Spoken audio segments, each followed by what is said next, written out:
Tu ada lagi jalan.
Lalu nak pusing mana kan.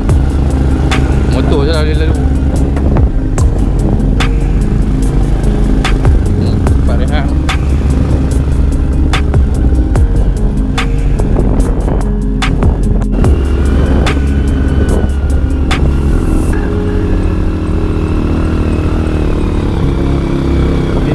Turun jenuh brek kita ni, turun. Apa dia? Turun jenuh brek ni. Oh. Dia tak jenuh brek. Main gear lah. Main gear lah.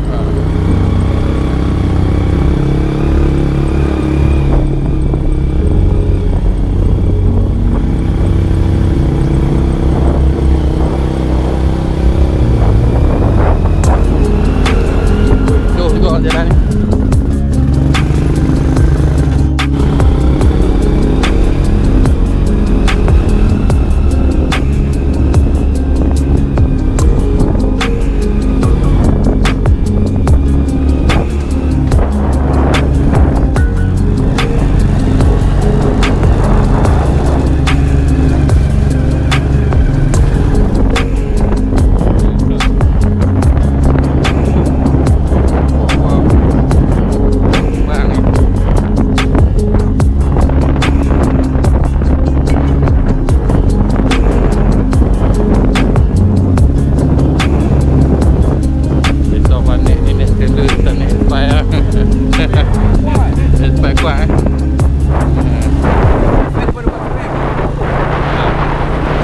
Sampai Thailand orang Johor bawa iPad. Tu ada lagi jalan.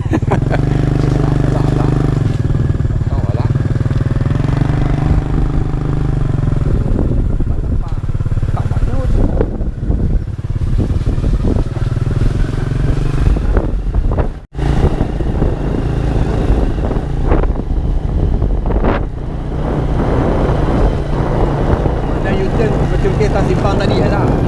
Dia apa dia nak kalau ikut tu sebenarnya dia buat dah.